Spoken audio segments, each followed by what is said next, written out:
Hello, this is Gideon Emery, aka Balthier from Final Fantasy XII, telling you you're listening to the Raw Dogs podcast, which is part of the Greenlit Podcast Network.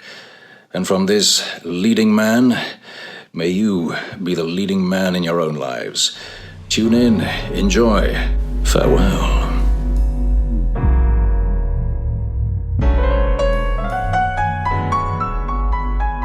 So I spent probably 2.5 hours this morning.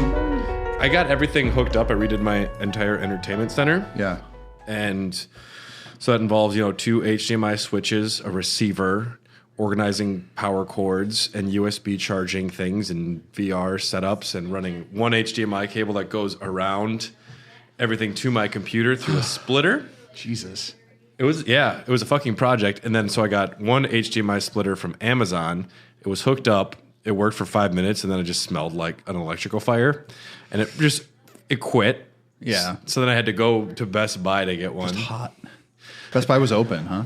Yeah, I did 2 curbside pickups the other day, and that's where I'm actually getting the game we're talking about today. Hello, everybody. Hello. This is the Raw Dogs. Dylan, what's your name? Your real name? It's Dylan. No. Oh, Big Tex. Big Tex. In the before time, I was Dylan, but now I'm Big Tex. And it encapsulates my newfound energy of doing what I want whenever I want. Do you remember when you first started calling yourself Big Tex? Because I don't. I did it at a bar for fun, and it kind of stuck with me. I said, that's ridiculous. I neither look like a Big Tex, nor do I deserve to be a Big Tex. Yeah. So it felt kind of like too big for my britches, and I thought that was very funny. I like when things don't fit. Square peg, round hole type shit. Mm-hmm. And I really found... Like Nanaki and Eris trying to mate. Yes. That's what you referred to them as when I was just editing the other day. Exactly. Yes. quite like that. It felt like an interspecies romance. Amen, brother. And I'm Brad. Papa B. Papa B, as they like to call me. Yeah. This is episode 3. It's a Patreon exclusive. Yes. Unless you're listening to this months after it was released. And if so, you could have gotten this a lot earlier if you decided to back us on Patreon for a couple of measly bucks. Could have had this while you were side questing. Yeah, while you were endgame content on the remake, which as of the recording date comes out, technically 2 days, maybe tomorrow, maybe a week ago if you live in Australia. Good day, mate. I got you, Ketchy. Good day, mate. My plan is to pick it up at Best Buy. I hear that they might actually release it the 9th of April, tomorrow. They might let people pick it up tomorrow, is a rumor I heard. But all right, so we have 2 main topics for this episode. Would you like to continue the main playthrough? Let's do the story. We'll do the story first. Okay, so we were just leaving with the death of our tragic hero, Ketchy. Yeah. Yep. The huge spoiler that everyone... Yeah. That's when everyone talked about crying for their first time playing video games. I cried. Crying in Scottish. What a freaking hero. I mean, imagine having your fuck doll Moogie, and here you are, an animatronic cat, and you're sacrificing both of those bodies that can be replaced immediately. Now, to be fair, Cloud and the others, they don't mourn him at all. They're like, okay, bye. It's like, And then he's like, finally, I'm the hero. I could do it. I'm from Scotland. I am a kitty cat. Oh, gosh. They're like, fine, dude, whatever. Clyde McLeod. Clyde, I'll do it, Clyde. Oh, Cloud, I had one line. So then the Temple of Ancients shrinks. Cloud was the black materia. Cloud is holding the black materia. Is he so weak that Sephiroth just tricks him into giving it to him, or does Sephiroth use the Genova cells to actually manipulate him and force him to do it? It's partially that. So when Sephiroth got pushed into the life stream, essentially, stabbed and then dropped into the life stream, his consciousness started to permeate it as well because he was powerful and he had Genova cells in him. And Cloud, in the 4 years up until the beginning of the game, he was being pumped full of those Genova cells, and he, for all intents and purposes, shouldn't have survived it. That's kind of his theme. He wasn't a powerful soldier. Yeah. He survived just out of luck. Yeah, I don't know, really. I mean, he wasn't a soldier. I mean, Zack was able to deal with... He was soldier 4th class. But you have to be 1st class in order to be getting the Genova cells, yeah. Cloud wasn't even soldier 4th class. He was a regular soldier. He's just like a regular army guy. Infantryman, but they're technically called soldier. Right? The reason Zach was able to survive the treatment from Hojo so much is because he had prior exposure to Mako energy. Cloud was fucked up, and a lot of people like to, I think, make fun of the fact that Cloud does have a tenuous grasp on what's really going on. But to me, it makes sense. It's a lot of psychological trauma. And you have an alien creature that can mimic and recreate things living inside of you that is actively manipulating your memories. If there's anyone that could manufacture a false psyche, I think that is someone with Genova cells and Lifestream that was in a coma for multiple years. I guess this is when Cloud's fractured persona really that weird laugh he does looking at the murals. Do you remember that? Yeah. And everyone's like, dude, are you okay? And he's like, I don't know. Really? It should have seemed obvious to everyone at that point. Because Cloud's psyche has been suffering and having an effect on him subtly until this point. But this is when it starts really affecting the story. Yeah. Because Cloud gets the black materia, which Sephiroth wants to use to summon Meteor and cause it wounding the planet to activate the life stream to become a god, and he just hands it over to Sephiroth. Yeah. Well, this would be at the Northern Crater. Well, I mean, this is still at the Temple of the Ancients. He hands the black materia over, and they get it back later. No, they reclaim the black materia in the Northern Crater from Genova. They do reclaim it. So, right. Okay. I guess you could say He just lost his dear friend Mugi and Ketchi, and he's in a weak state of mind, and he hands over the black materia. And, this is kind of odd because then all of a sudden he blacks out, and you wake up in a house, a random building with Tifa and Barrett saying, yo, dude, you've been asleep for a while. Eris is gone. Oh, yeah. And my first thought was, okay, has Eris been hiding a canoe? How did she get there? Did she call Sung of the Turks to give her a helicopter ride? Because that wouldn't have flown either. I don't know. No pun intended. Maybe she caught it. Maybe there are some villages you don't actually see, like hint in the world. I mean, if it's such a big world, like it's a planet-sized planet, there had to have been like some weird offset fishing village that doesn't have an item shop that you never see, right? Yep. If these worlds were literally just the towns you could visit, that's a big-ass boring world with not a lot to do and a ton of monsters. I'm excited for them to do some new villages and stuff with the remake, but Cloud does have a vision of her going north. She's like, stay home, stay where you're at. This is fine. I got this. Yeah. I can pray. Yeah. I have the power of prayer. She does have the power of prayer. What's something that's kind of interesting is anytime there's a cutscene, there's actually a physical Cloud model that can run around not in those 3D almost CG like things. astral projection, yeah. There's a skip when you have to storm Midgar later where I think it's the sequence where you're parachuting in. If you're holding a certain direction, it'll just automatically skip to the Hojo fight. Skips all of the rest of it. Really? Yeah, because there's an active Cloud model. So that even the sequence where Eris is, in the forest talking to you, there's a Cloud model you can control and move around. Okay. Weird stuff. But you go up north, you go through the Bone Village, which is, you're excavating stuff, which is a mini game I didn't understand or care for too much back in the day. You get some good stuff. Anything you miss, you can re-get there. Don't you get the Kujata? If you missed it, you can. Yeah. I got that one early. And that's where you get the key to get back into Midgar officially. Oh, yeah, that's true. But yeah, this is, again, these mini games. This is just another way that I just don't think it holds up. I'm glad this is being remade because I'm anxious to see what they can actually do with a lot of this stuff now. I know that they added a dart mini game into Seventh Heaven. That looks fine. I did see that. It looks like a dart mini game. I mean, as long as it controls fine, because even in 10, I found that there are a few too many weird side things you have to do. Man, Blitzball. Not a fan. No, it's not great. Once you know how to break the system, it's fine. The City of the Ancients, the Forgotten Capital. I like the design with all those conch shells, those nautiluses, and the weird winding pathways. I found it quite confusing. It's hard to navigate. It's kind of obtuse. You can take a nap in one of the random buildings. Yeah. Until you do that, you don't get passage to go down. Yep. I was running around everywhere and I couldn't figure it out. Yeah, there's one where you have to go up to go down, and it's a little strange. You have to press that select button at certain times. Yeah. There's no other way because so much stuff you would miss, and some of those materia are placed very obscurely. Sometimes it'll be hidden behind a bed, but if you face the bed, it'll keep asking you if you want to, lay on it. And it's just okay, well, that was a choice you made. Some people might have skipped right over it, I love once it is unlocked, there's that little lake where, later on Kadaj will bring the children. Behind that lake, though, when you actually take that ladder that goes way down underneath the city, there's like an almost like castle underneath there. Right. It's fun to imagine how did that actually function for the ancients? Right. Because it was just way down that ladder. Something happens down there, though. Yes. Yeah. Yeah. What happens? Well, you go and you confront Eris. Cloud goes by himself.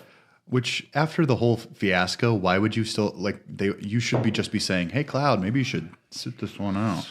Yeah, you gave our villain the one weapon he needed. Maybe you should just, I'll go up there, you spiky head bitch.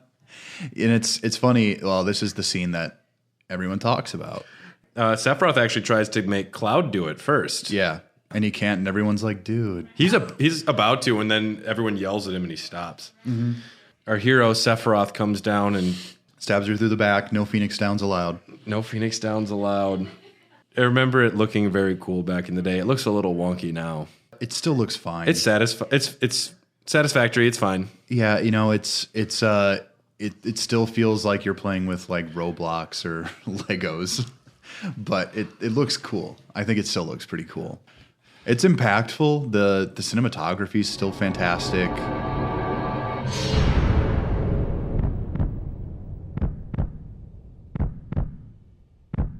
It's brutal, like that he's like, I'll just do it from the upper back down into like the abdomen. Like that's like, is that why it was an auto death? Like, and so she passes away, but not before you face the Genova death. I think it's Genova Burr. No, Genova Life, maybe. It's the mid one. Genova Death's the last one. I don't know. I like during that. Yes, it is. It sends water attacks at you, and if you have the right equipment equipped, you just completely don't take any damage from it. That's what I remember. Sorry, Genova. It's like, I'm in a or bubble. I absorb it. You just healed me, you big dumb alien. Big dumb alien. One of the few times I think the localization got it was what Cloud says right afterwards, like, now she doesn't get a choice to be anything. Like, it kind of mimics the themes of what Cloud is going through. She didn't get to be this. She didn't get to be that. You took it all away. And then the fight begins, and it's still playing Eris's theme. What about my friends? What about my family? Yep.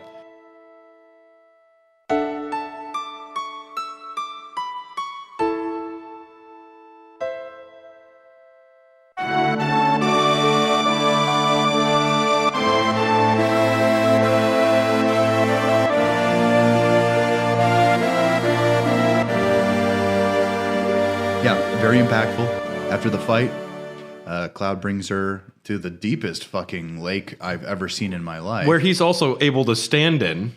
I feel like there's a ledge within it. Sure. And then, of course, everyone knows Cetra, their bodies they sink because they're witches. And she sinks right to the bottom. I never thought about it that way. Yep. But I feel like that if that's like a direct connection to the live stream. Maybe it's calling her back. It's just pulling her in. Pulls her in. That makes complete sense to me. But then, like when like Kadaj or any of the other people die, they go twinkle twinkle up into the sky. Yeah, almost like being called back in Final Fantasy X, which is the same universe, going like the far plane almost. Yeah. It's a shame that she does die here because the very next place you go to is, the Icicle Inn. Where you learn her history. Where her dad was working, and you can actually see footage of her dad and mom. That would have been bizarre for you to see her reactions to that. You get to see her dad. You learn that he was the one who discovered Genova, and he thought Genova was an ancient. Yeah. And Ifalna's like, no, not really. Want to go on a date? It's kind of weird. A lot of the female relationships with men, when you consider like Lucrezia and Hojo, and everyone's relationships are a little fucking weird in this. Yeah. They're Tifa's in love with this person she used to know that's... and Cloud used to like her, but then this babe rolls along. Yeah. Ooh la la. And suddenly he's got... catchy. Moogie. Ooh la la. Strap a bra on that. Ketchy, can you leave me and Moogie alone for a while? Thanks. If you could only go on a date with him and Gold Saucer. Moogie doesn't talk at all, just looks confused. Just Moogie, no Ketchy. Yeah. And it's just you riding on his shoulders, like so happy. Yeah, and you go there, and then one of the dumbest mini games. Well, before that, I think it's cool that Professor Gast funds a scientist named Bugenhagen. He's one of the people that funds Bugenhagen's research. He's captured, blah, blah, blah. But you find out that you need to go into the Northern Crater, but in order to do that, everyone's got to go on a snowboarding trip. And then in a painfully, woefully confusing... the Great Glacier. Snow area. Oh my God. Yeah, it's obtuse. There's a map that doesn't work or correlate really to what you're doing. It technically does. Kind of. It technically does. Once you get the layout in your head, there are some crazy missable things here, though. Yeah. The Alexander materia being one of them. Yeah, you have to do some weird stuff. You actually have to touch the hot springs. Yep. And then do this because you only have a certain amount of time. And you have to face some enemy that's I can't remember what it was, but it was pretty easy to kill. It's a woman spirit. Yeah. It just looks like almost a naked lady that you have to fight. What's the backstory in that? Like I really couldn't follow. Mount Holtzoff, the guy who has that house that's further up there, his buddy 20 years prior got lost. And I think the story was his buddy was lured in by one of those female beasts. Oh, kind of like a succubus. Because I think the body is actually in there where you find the materia. It's hard to tell with those graphics. Yeah, the guy Cliff's. Sometimes RPGs have just really bizarre, unmanageable, weird dungeons that don't make sense. This was one as a kid that I remember just being very confused at, even when I had a strategy guide. Yeah, the strategy guide doesn't help. There was actually a FAQ I used to get Alexander because I was just like, I'm not going to spend my time wandering around here, especially when you can faint, and then you end up back at Holtzoff's cabin. Yeah. I'm not sure what... Is it a set amount of time, or is it kind of random? It's a set amount of time. I forget how long it is, but you can only... I mean, even when I knew specifically where to go and how long it would take, right? I passed out once. I passed out maybe twice, mostly because I wanted to get out of there. It is a good place to train, though. We actually do, shortly after this, run into Sephiroth for the very first time. Yes. Up in the Northern Crater. Sephiroth. Well, not after climbing the entire thing. Another bad minigame, I might add. The one where you have to Tap A. shake yourself to get your body heat back up, and then they do it in Celsius so that you just are more confused. I'm excited for the remake when they all just get to wear badass coats. That'll be interesting. Just wear a coat, maybe. Unless they choose not to. I don't need a coat. It's 20 degrees. I'm from Wisconsin, okay? Well, I'll be fine. Do you think they'll let Cloud run up the side of the glacier like Sora in Kingdom Hearts 3? Let's just skip that whole thing. Yeah. I do like the internal part of that dungeon with the falling icicles. Yeah. I think that's actually kind of like, it looks really weird, and I think it was actually pretty well designed. It wasn't too confusing. A lot of different levels. Then there's that weird like area where you get out and you're moving around the cliffside. That was a little strange, but overall, I liked that. Yeah.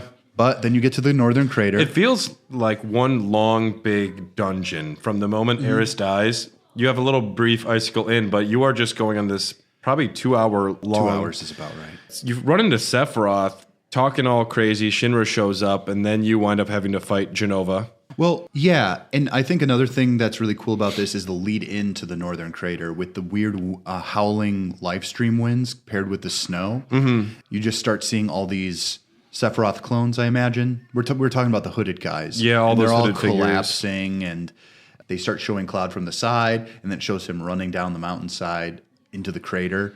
I was very surprised at how cool that actually looked. I'm sure the first time back in the day, this would have seemed to many people... This would be the penultimate battle. It seems like you're just getting closer and closer to the end. But then you know there's another disc. Good point. Yeah. Well, there's another disc, though. So is this the end of the second disc? What happened? There wasn't much here. Who's controlling Ketchi? That's all I want to know. Who's controlling Ketchi? God. God. Turns out it was God the whole time. Maybe. The live stream manifested Ketchi as a weapon. That's the cool. eighth weapon, Ketchi. The black weapon. The black weapon. You get the black materia back from Genova, and you get to choose a party member to give it to, no matter who you give it to. It's either Red or it's either Red 13 or Barrett. I think it could be maybe another person too. I'm not sure. Because Tifa has too much to do. I think you could give it to Sid. Oh well, I always give it to Red because I'm always in the back of my head going like he seems like more spiritually aware. Yeah, but he's also like a cat. So I could just see him wanting to like knock it into the northern crater just for fun. Yeah, maybe. Cloud starts hallucinating. Hojo shows up. Everyone's trying to tell Cloud what he is, and no one's saying the right thing to him. He's like, shut up. You're just a puppet. You're a failed experiment. You're a clone of Sephiroth. Shut up, please. I'm not. No. Don't do it, Cloud. Yeah, fool, don't do it, Cloud. Cloud. Come on, Cloud. You spocky-headed. Can't you hear the planet crying? Get help. Get help. It's so good. I've had enough of you, Barrett. I'm giving him the material. Had enough. Stick it in your arm socket. I was surprised on the replay. I forgot that his body actually gets like sucked upwards. He's upside down. He's upside down and walks over to Sephiroth. Then he inserts the black materia. That's some crazy power. If Sephiroth or Jenova is able to just suck a body up like that. Well, I mean, when you think about it, like gravity spells are like demi, right? Sure. I mean, that'd be pretty easy. I'm excited to see what that looks like in 10 years. In 10 years, that's it's pretty cool. Really great angle, and then it shows the infamous scene where it gets absorbed through, and then there's a giant earthquake. Cloud falls in. Thankfully, though, the good guys, Shinra, are there saying, "Come with us, rest of Cloud's friends. We'll be good to you. We'll get you out of here. Then we'll arrest you." I do love the sequence after Meteor is summoned. The weapons crawling out of the crater. Yes. Badass. The weapons are such a great concept. The live stream that has their own way of, we need more souls. The planet's damaged. We're just going to send weapons to kill as many things as we can to bring balance to the live stream. No, that wasn't their goal. It was to defend the planet. That's what the weapons are called out for, though. Even like with Dirge of Cerberus, Omega Weapon is only called when the planet is so weak that Omega Weapon's job is to kill everybody, to get all the live stream together to shoot it into outer space. Oh. Yeah. I mean, the weapons are there to bring balance back to the light stream. If you want to count Dirge of Cerberus, yes. Oh, well, of course, there's Jade Weapon and Before Crisis. Moving on. To me, the canons are only truly Ruby and Emerald. And Sapphire. Sapphire's good, too. Ultimate Weapon, yeah. Okay. I didn't face those. I faced Ruby this time, and I was able to do it. Ruby, Diamond, Sapphire, Ultimate. There's another one. Because there's the one that gets killed outside of Junon that goes right in, like that. Wasn't that Sapphire? There's the one underwater, that's Emerald. Ruby is the one in the desert. Mm-hmm. Ultimate's the one that flies around. Oh, yeah. I don't recall. I feel like a bad fan. A lot of weapons. Yes. So, like, the next part of the game, where's Cloud? It's Where's Cloud, and it really shifts your view to Tifa, which is really cool. Yeah, she's actually the person you get to control. And basically, she's like, oh my God, where is Cloud? Oh, hey, Barrett, how's it going? And Barrett's like, do you know what's going on? She's like, no. And then he just opens up the shades of a window, and it's just this really great shot of Meteor in the sky. And it looks like it's about to hit, but I guess it still has to take its time. I don't know. But it's pretty cool. It's ominous. This is a fun sequence, too, where they're trapped in Junon. Yeah, I like that one a lot. Tifa's tied up, has to get out of a gas chamber. Yeah, Scarlet tries to straight up like Nazi. Yeah, exterminator on TV. Ketchi shows up. Everyone knows Ketchi's the main hero of this game. Yeah. Saves the party. And also Yuffie's there pretending to be a reporter. I do recall, yeah. They escape. There's an epic slap fight between Tifa and Scarlet. Yeah, it feels very personal. Like, beating her up would have been one thing, but a slap between women feels a little bit more. What if in the remake, Scarlet slaps her and Tifa punches her in the face and like pile drives her into the edge of the cannon? That might actually be what it is. 'Cause I don't imagine, or there might be one like mini fight where she easily bests her. You know? I want to see Tifa just destroy her, like dolphin kicker, dolphin blower. Yeah. I'd like to see her dolphin blower. Oh yeah, me too, dude. Oh yeah, Scarlet's gonna be hot. She's so hot. Scarlet's model. I'm shipping Vincent and Scarlet. I think they should hook up, dude. I'm shipping Heidegger and Rufus, dude. Nice bears, man. Dude, Hojo and Moogie. That actually would make sense. That makes sense. He seems like a pervert, but he got the babe Lucrezia, so who knows? There was something else going on there. There was some science that's not normal. Science. At this point, you're not sure where to go. Yeah. The high wind can now take you to a few spots you haven't been, but if you go to pretty much any different location, someone would say, there's a really cool spot called Medill with a doctor. Yeah. Sometimes a live stream comes right up there. Yeah. Yep. It's a cool, subtle way of nudging people towards a certain location. If you had been exploring the map in any given way, though, it would have been a little bit obvious because there aren't that many locations left for you to actually explore. Mm-hmm. Playing this again, I did realize, I thought this world was so big and I thought there was so much to do. Turns out, it's not as big as I remember at all. I mean, yeah, at this point, after you go to Medeal, which is next, you've pretty much seen everything outside of where chocobos can get you to. Mm-hmm. Yeah, so they find Cloud very fucked up from Mako poisoning. This dude just took a trip through the life stream to the other side of the planet. He's like a vegetable or someone who just got a lobotomy. Yeah. Have you ever seen like when lobotomies went really wrong, it basically turned people into half vegetable, kind of like they would move around like compulsively, but they wouldn't. I found it really disturbing. Kind of what Jeffrey Dahmer was going for. I know a lot about Jeffrey Dahmer. Yeah, we live in Milwaukee. If you're listening to this, come to Milwaukee. We'll drink beers and go on the Dahmer tour. I'll take you on my version of the Dahmer tour. But he just has some severe Mako poisoning, and Tifa chooses to stick with him. How badass is she? And he's still like, I don't know if I like Erasahumwa. I don't know. And Tifa, regardless, says, I'm staying here. You guys can figure it out. It's one of the few things that made her that's still alive. They talk a lot in the extended universe about how much they want to treat each other as family because they have literally nobody else left besides the weird little group of... And then they look over and Barrett's waving a gun arm at him. They're like, yeah, we got nobody. Like, they do include Barrett, but I mean, that's their new family. But they're the closest ones who have the most history with each other. Yeah. They remind each other of a version of home. And it makes sense that she would stick around to take care of him. I do hope that Tifa's martial arts master Zangin, because he's not dead. Yeah, they never explain that. He gets, there's the letter when you get her final, either her limit break or her, I think it's her limit break from the piano. Yeah. There's a long letter that he leaves her that one. saying he went to Midgar or this or that. I don't think it says that he died or anything. And he's trained maybe 100 different people is the canon in the game. So I hope that you get to run into him or he's a new side quest or something. That'd be fun. That would be rad. I'm super pumped Tifa decides to stay because Sid Highwind runs like an idiot. Like his chest like facing the sky. Like. He's just constantly looking up. Always he's looking up into outer space that whole time. It really makes it almost like a comedy because if you get rid of Tifa, then like the main party members end up being like Red 13, Barrett, and him. Those would be your most popular, right? Even if you didn't get like Yuffie or Vincent or Kate Sith, because nobody really was liking Kate Sith, from what I understand. I don't think anyone really enjoyed the way he played. No. And Vincent and Yuffie are optional. Some people ship Yuffie, but whatever. Vincent is a sad boy that is going to be cooler in the remake, but he had not a lot going on there. And so it was kind of a Three Stooges thing. That's how I saw it. Oh, man. So then their new mission, Ketchi lets them know they have to find the huge materia. Mm-hmm. The first one is the runaway train. Three Stooges. Yeah, Barrett, Sid, and you could even have like Ketchi, Yuffie, or Nanaki, or Vincent. Yeah. It's a bunch of lovable weirdos at that point. Very lovable.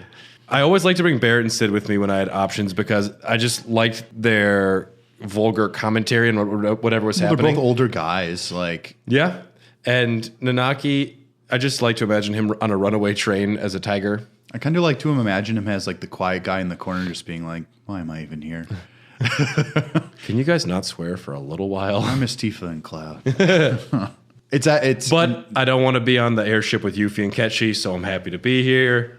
Yeah, and this part was pretty charming. A little like globe-trotting adventure with just a couple of your party members. I appreciate the similarity to Final Fantasy 1 or Final Fantasy 9, where instead of the 4 fiends, it's the 4 materia. You're on a mission to go to capture these 4 things instead of fighting the 4 different monsters. Yeah. Which I appreciate as a cool end of the game type mission.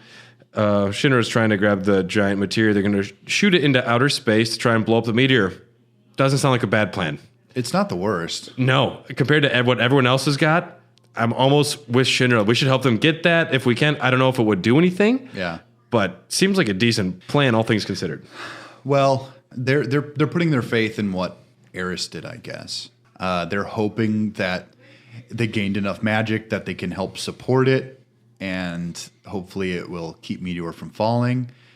I mean, Shinra using it as a weapon, it kind of indicates that they truly have no other options left, and they have no other thoughts besides like, well, if the planet doesn't exist, we can't rule over it. Well, but blow up the meteor before it lands here. This is the plot of Armageddon.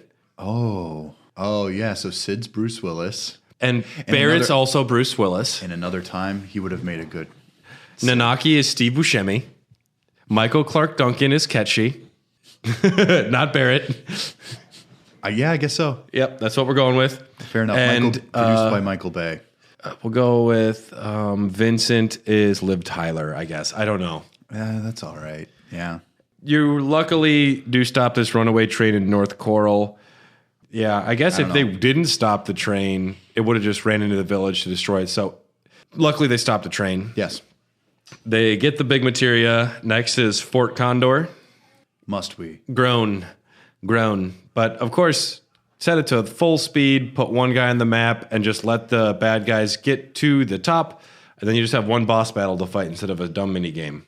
Yes. Do that. Boom, you get the Phoenix materia. Done. Another huge materia. Mm-hmm. At this point, Medeal is attacked by Ultimate Weapon. Mm-hmm.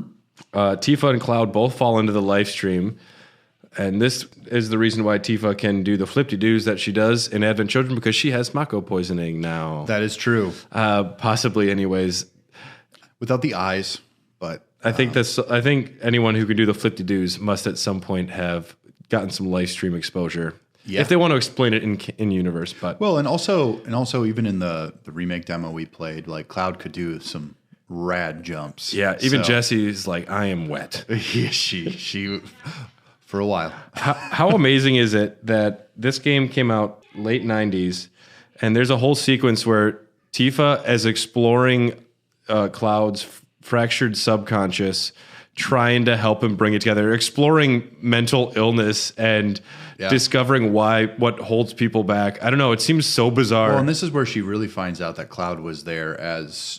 Cloud was there. She was unsure why Cloud had all those memories, but this is where it's confirmed to her that Cloud actually was there and visited his mother and like just didn't want to feel embarrassed, essentially. Yeah.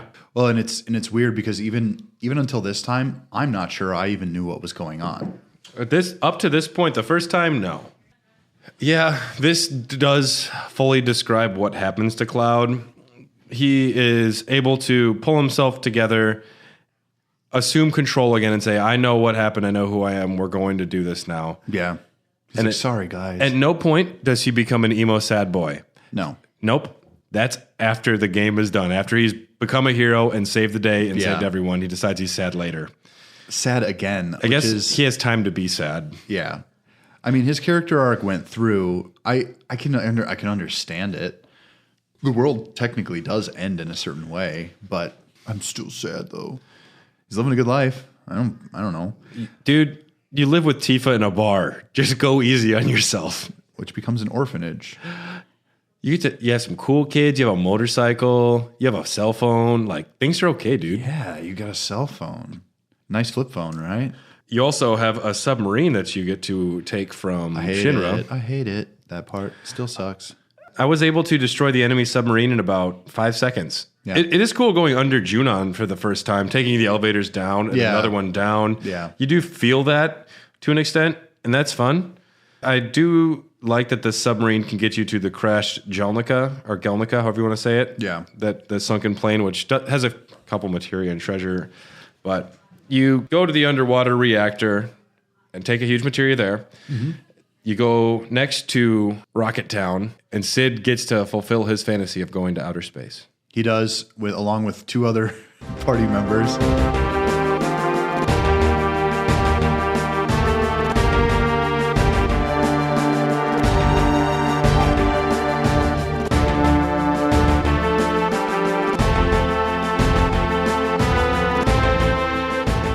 You fly into space, save the materia.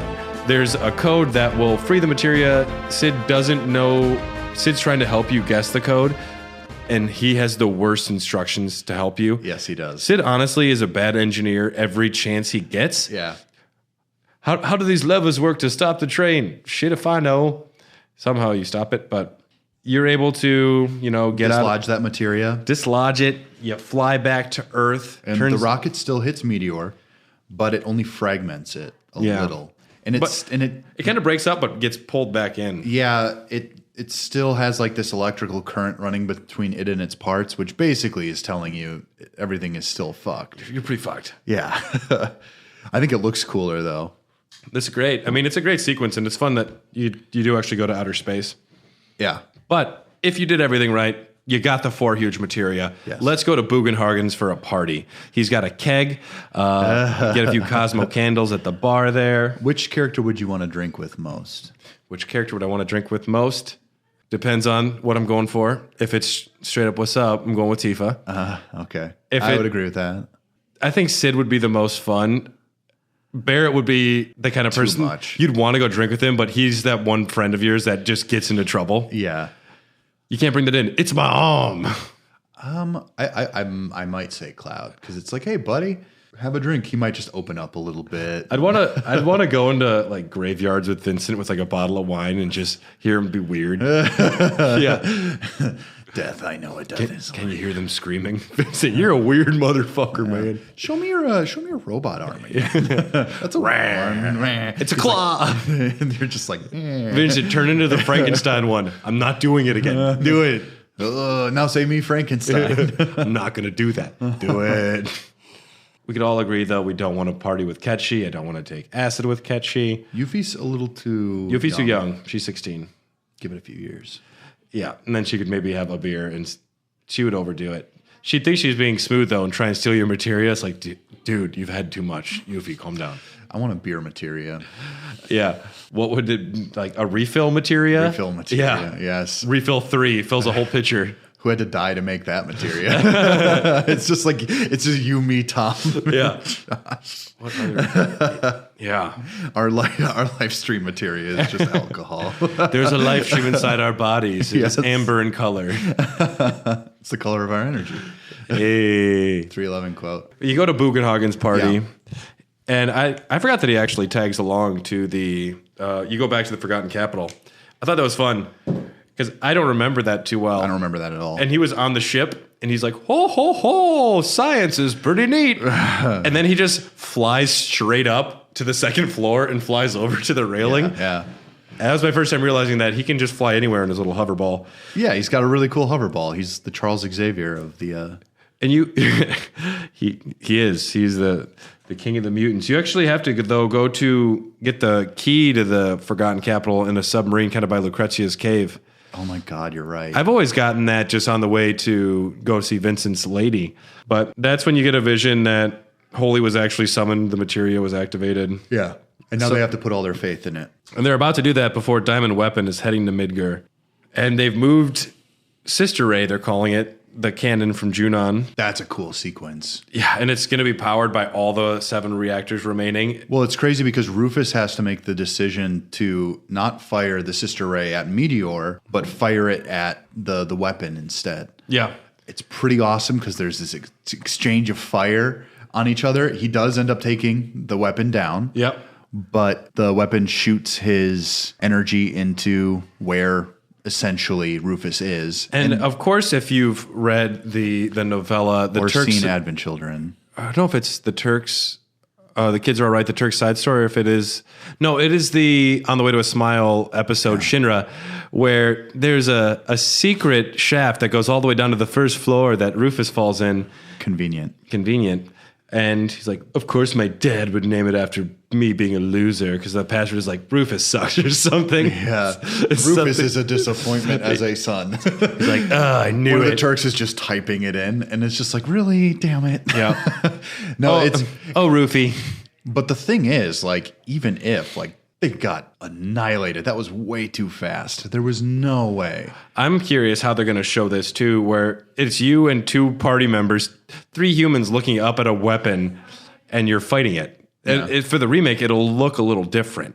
I imagine there's going to be more acrobatics, and almost like when you fight Sin in 10, there are parts of it you might be fighting. Yeah. Like They'll figure out a way. In some way. Or you're riding like a magical train in Kingdom Hearts that lets you get close to it.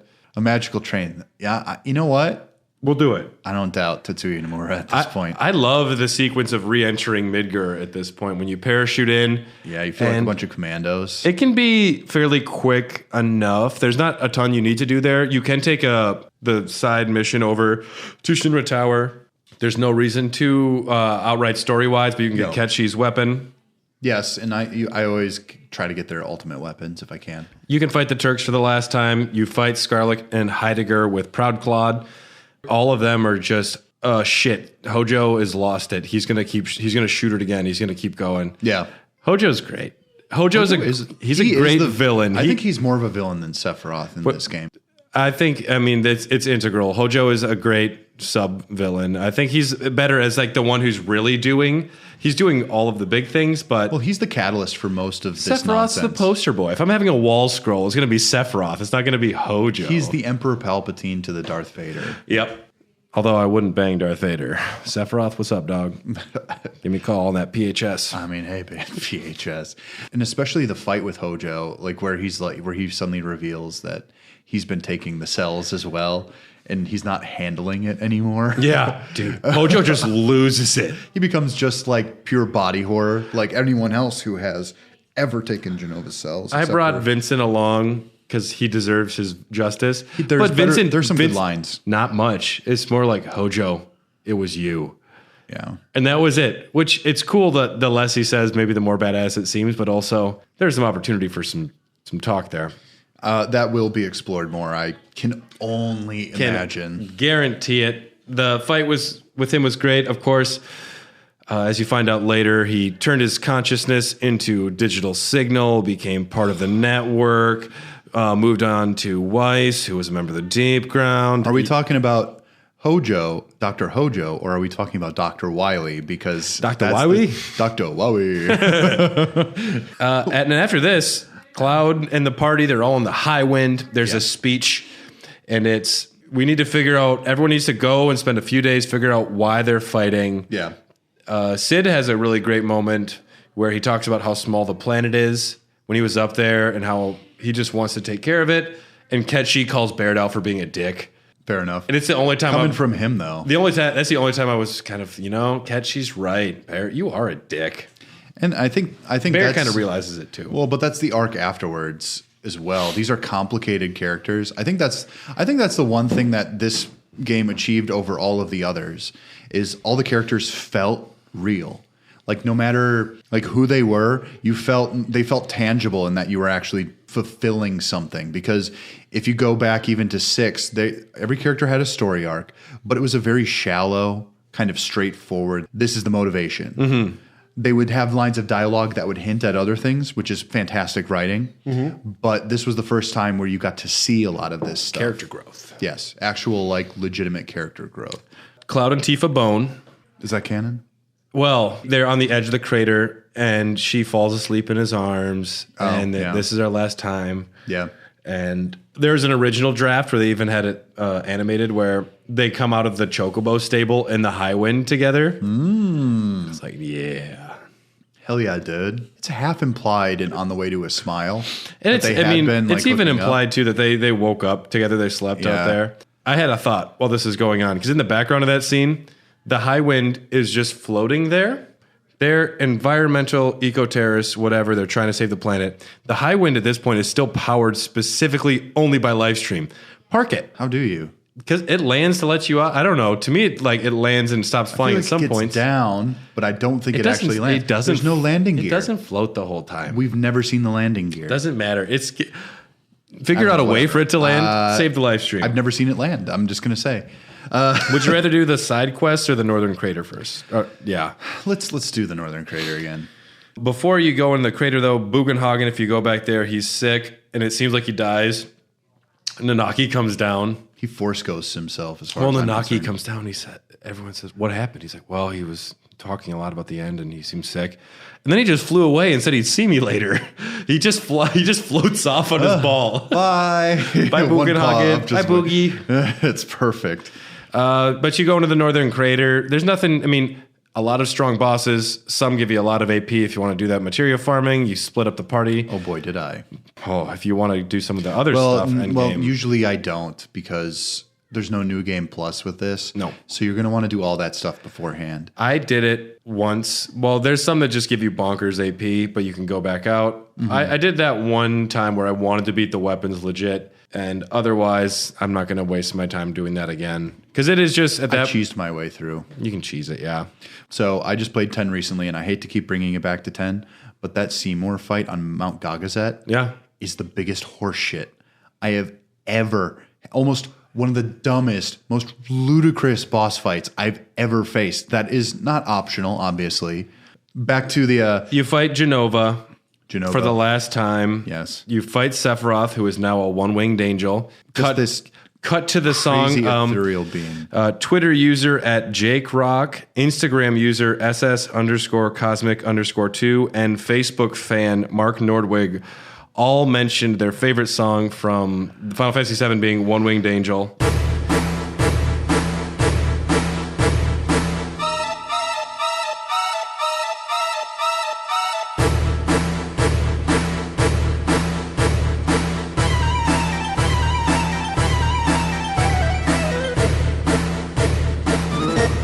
It's a good boss battle. Did you know that when you're fighting Genova, you use the Knights of the Round materia, Sephiroth has more HP?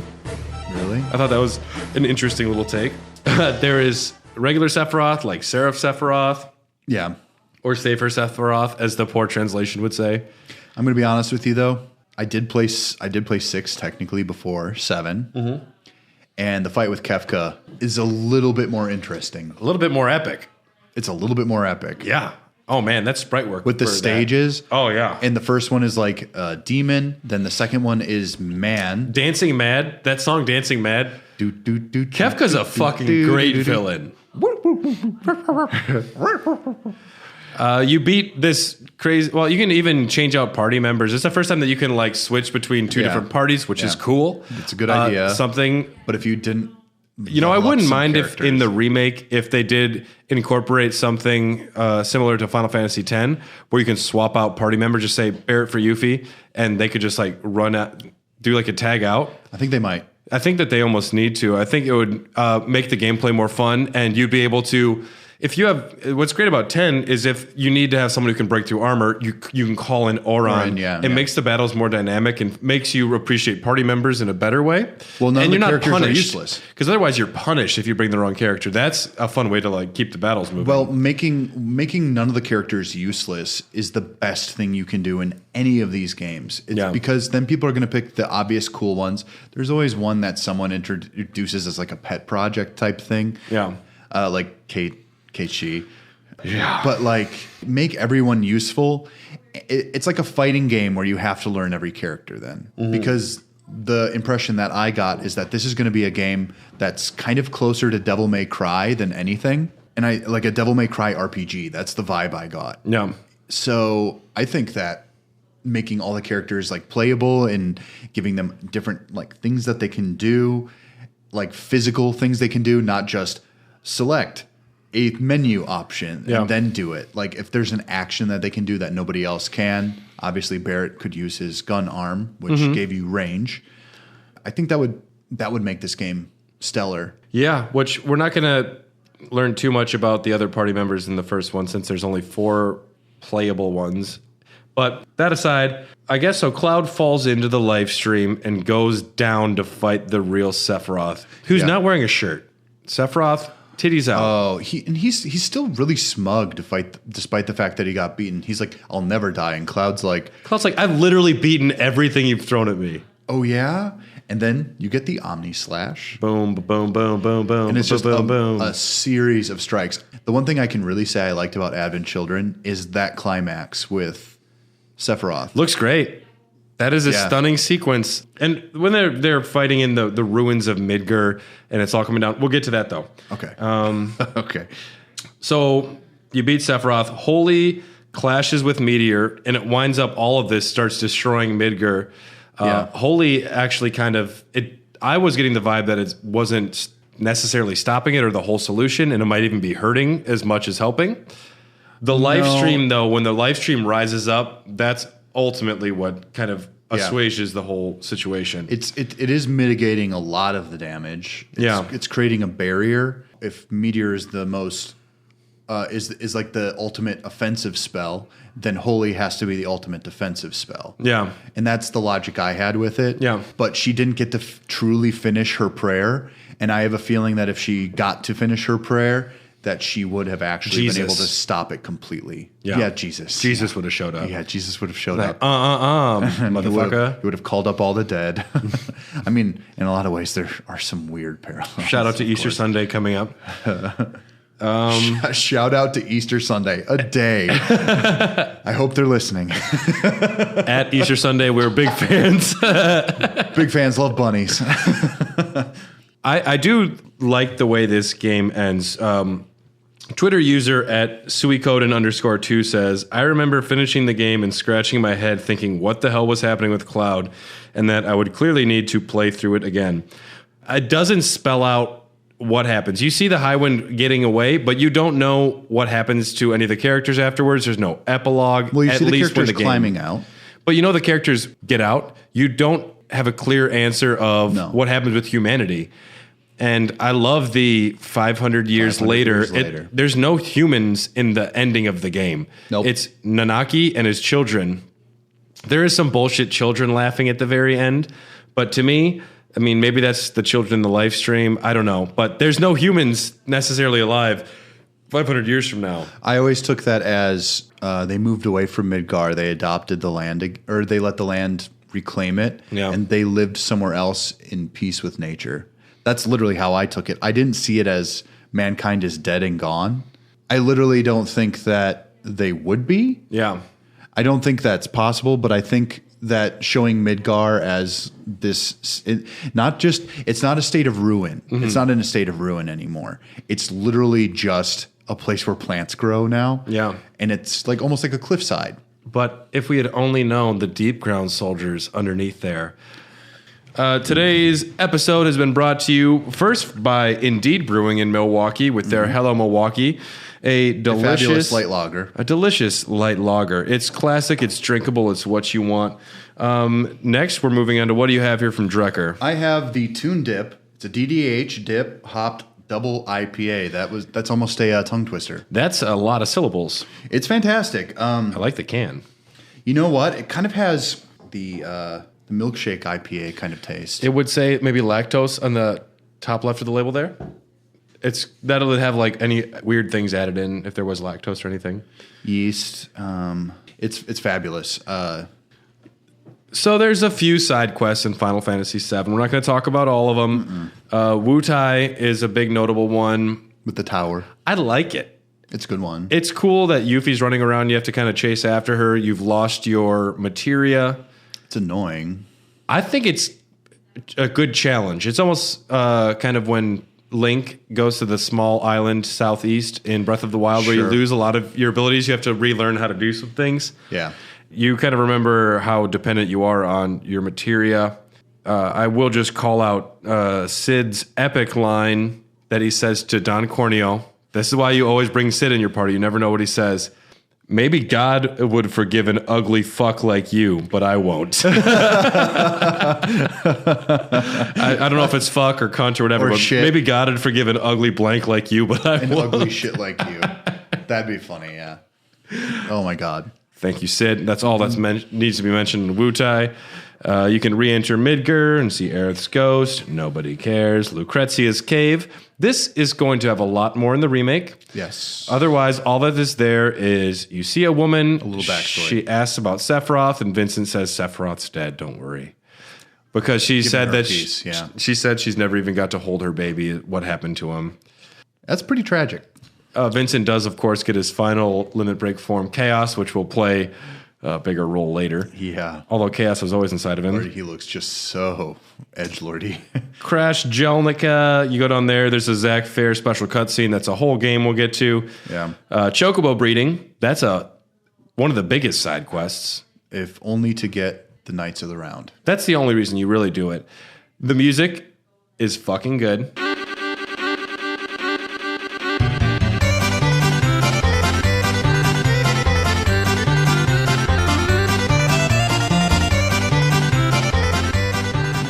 It's amazing to me that Chocobo theme has been almost the same since Final Fantasy II. Which one's your favorite? Samba de Chocobo, maybe? Is that the 10 one? I think that's the 8 one. Nobuo had it from the beginning. Yeah. He's done it good every time. It's monotonous. It's not great, but you can do it. The song is great. But I don't think the song is fine up until a certain point, and then you turn the TV off and put on a podcast. Yeah. Because, I mean, with any of these games, video game music in general, if you're unaware, is basically made to be on repeat constantly. It's meant to be paired with the visuals and the gameplay, but it's not supposed to actually be something super distracting. I mean, people would be upset if you got on a chocobo and that song didn't play. Yeah. It's so good, it's distracting. Yeah. But you have to get a gold chocobo, which involves breeding and bullshit and a lot of racing. Yeah. Chocobo racing might be super fun in the remake. We don't know. But well, in this one, all you have to hold is 2 buttons. You hold 2 buttons. It gives you pretty much unlimited everything except when you're racing after TO. The first time I played the game, I didn't know about that cheat almost. That sucks. And I still got Knights of the Round. Yeah, materia. You get some materia, which helps a lot of things out. You go to materia caves. The Ancient Forest, I think, is a terrible dungeon. I think that navigating it with the flies and the frogs is incredibly stupid. Yeah. And it's not worth... I mean, so there's some good stuff in there, but going through that I found very annoying. These game creators, there's something in their heads. When you go from level to level, there is a philosophy where you say, let's change it up a little. And sometimes that would be like Mario is now underwater and the physics are a little bit different, but it's still technically like Mario, but you're floating up and down. It's basically balloon fight. Congratulations. Yeah. But you're still going left to right. With Final Fantasy, as I've been playing through most of them, what I've found is that you'll be doing all the battles, which is the core gameplay loop of the video game. Yep. And suddenly there will be a point where they're like, no, hold on, no. Sit down. Yeah. We're going to teach you something dumb that doesn't mean anything. So this is the Thunder Plains. Now, there might be... That's exactly what I was thinking. Now dodge it 200 times to get Lulu's ultimate weapon. I know a certain spot where the lightning will consistently kind of do the similar things. Uh-huh. And it'll be like 7, and you get 7, and it lets you run all the way up, and it's 7. I'm not doing it. It's mostly consistent. Ultimate weapons in FF7 are stupid because they have 0 AP growth. Clouds looks ridiculous. They look good. Some of them look fine. I mean, Tifa's is Tifa's, but it looks Tifa cool. It's got like just spikes on her fist. That's cool. Cool, fine. What's it called? Something Heaven? Final Heaven? God Hand is her weapon. God Hand is Riku's weapon. Kaldabog is Tidus's. Kaldabog. Kaldabog. It's a demon, I think. No, I'm Scottish. Okay. It's my microphone. There's a dude in Calm who is carrying around Master Materia and has a gold chocobo he'll give you.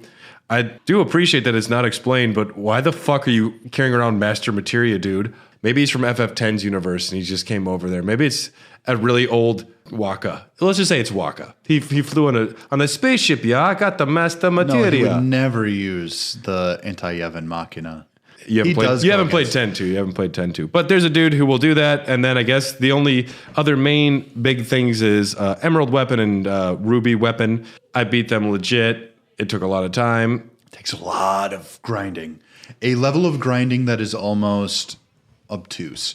This is what Final Fantasy tends to do. They tend to pad things a little bit. And the padding, sometimes it's absolutely like, oh, this is so good. But sometimes you're just doing a chore. How does Bloodborne stack up against, say, Oregon Trail?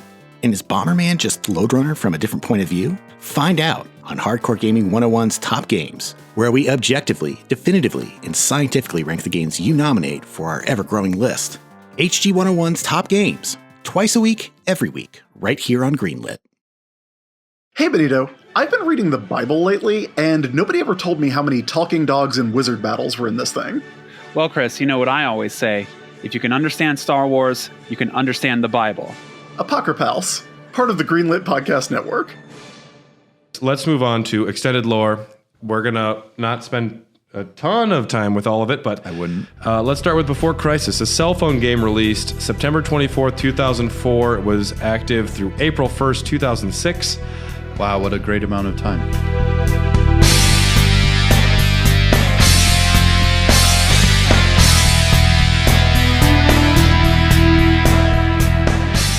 Yeah, I think it was 26 different episodes, something like that. This covers the Turks. You're playing as a Turk, and this is what happened leading up, the 4 years before the main game. Right. And you are fighting this terrorist group, Avalanche, not the one you know, but a more extreme version. Is a cell phone game. You know, the cell phone that Cloud uses in Advent Children, only playable on that same cell phone. So Cloud was probably playing Before Crisis while he was dealing with Kadash. He's like, oh, so this is what happened. It's like, oh, this sucks. And it's turn-based, and it's a lot. It kind of looks like some of the older Final Fantasies, but with relatively different sprite work. I think, yeah. I mean, my biggest problem when people try and do something, prequel like this, is trying to just bring in every character for a moment here or there. You don't need to have a mission where Barrett shows up, a mission where Vincent shows up, a mission where Vincent shows up. Well, that's how you sell. If they were very on the periphery and it was mostly about, Elf, who she leads the terrorist organization. Turns out her father is Veld, the leader of the Turks, and she's got materia fragments embedded in her arm by, I don't know if it was Hojo or Fujito, who is the scientist of Avalanche, who creates his own soldier program that creates immortal soldiers, and Shears is her right-hand man. So let's be clear. This is the worst kind of fan fiction. It's bad. I think it could be fine. If they just focus on this main character of Elf or whatever, and this group going against the Turks, if they focus strictly on that, I think it's interesting that Rufus is funding them. I like the materia fragments. Materia being stored in a person, I think, is something that... I like Barrett's explanation of what Avalanche is, and he alludes to something before, right? Yeah. He alludes to the fact that they were wiped out. And that's pretty much it. That's all you need to know, is that he's taking up their cause. That's all you need to know. That's all you would want to know. Right. It shows you that Barrett is like live and die. And that's like, that gives him character motivation. That's called good writing. Right. Now, when you add all this extra shit that explains it in the past, this is like the Star Wars prequels where it suddenly is just like, now let's go in depth as to how this happens. You can do prequels that are like character moments. Yeah. Or you can show, I don't know, let's say maybe the Turks stumble upon a weird secret and maybe it becomes like a noir story. And it's just like maybe they stumble upon all this stuff and maybe at the end they get killed because of it. That's interesting. You know what would be great is if at the end the Turks did all die. Okay. Whatever. Some new canon that is established. Nibelheim. Turns out the main character that you play as, a Turk agent, is there as well. Sure. Whatever. Rocket Town. It was Avalanche that fucked up the oxygen tank that caused. That's I'm just horrible. Saying. I'm just. Know, but it's such a horrible. This is officially canon. Barrett helped the Turks. I mean, we'll see. There's going to be a new canon. This is the Disney. These are like if Disney remade Star Wars. Essentially, though, there's 4 materia fragments. One is embedded in the main leader of Avalanche, Elf. She was experimented on by Hojo. It's the Zirconiade materia, and when the fragments are brought together, Zirconiade is the ultimate summon. Shut the fuck up. Fujito wants to summon Zirconiade to... This makes me furious.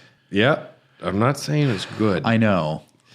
Zirconiade is summoned above Midgard. The Turks stop it, and this is something that no one talks about. And how would the Turks stop it? How would the Turks stop an ultimate summon? Well, they do. It seems like the Turks are all dead, and even not like the new ones introduced here. So Reno and Rude and all of the main ones we know from the game, they believe they're dead until Midgar is collapsing from the Holy, from Holy at the end, and they're helping everyone escape. And then all of the Turks show up, said, "We're here to help." And they're like, they're still alive after a year of not seeing them. So in the older Final Fantasies, especially 4, they had what's called sacrifice syndrome. Okay. When you're talking about deaths in Final Fantasy, up until Eris, you couldn't take them seriously. Didn't 4 have a lot of deaths? Sid jumps off and is like a human bomb Yeah. of your ship. Palom and Palom, they become stone to stop a wall from crushing you. So what are you getting at? The fact that there's so many that die back then, it didn't matter as much? Well, this shows you what bad writing is. Yeah. Because when a character dies, they should stay dead. Now, I love 4. If Chewbacca died in Rise of Skywalker, it would have been, fuck, that's awesome. I mean, it's not that awesome that he died or how he died, but I don't know. I want there to be consequences, and when you do make a choice like that, keep it. Don't tease me. Don't say, oh, Chewbacca's dead, and then Chewbacca's fine. The same thing happens in comic books. Yeah. And when a character dies, you don't always take it seriously. There used to be set rules for this. Like Bucky used to be taboo. You could allude to Bucky dying as they're on a plane that held a bomb that was going to blow up most of New York, essentially. And Bucky blew up with the plane as he pushed Captain America off, and he got frozen. Yeah. That's originally what the story is. Yeah. And not like the movies or anything. And they used to say, you can't ever bring Bucky back. Now they did, but they did it in a really good way. Yeah. Now, if you can bring people back in the right way, it lends credibility. But if you do something like this, everyone's going to have a problem because it is not good and it's forced and it makes you go, ugh. How funny is it then that in the original game, Ketchi sacrifices himself, immediately is brought back, and then they decide to kill Aerys. Does that undercut Aerys' death? Or does that make it more palpable? Because it makes it more palpable. Because you realize Ketchi is a dumb, stupid Moogie character. Well, it illustrates what the difference between a real life and a fake life is. Okay, I see what you're saying. It shows you like, okay, these were robots. Yeah. And obviously the person who did it is kind of just self-aggrandizing. There is such thing. They were showing that there's such thing as real sacrifice and fake sacrifice. What did you think of watching your playthrough of Crisis Core?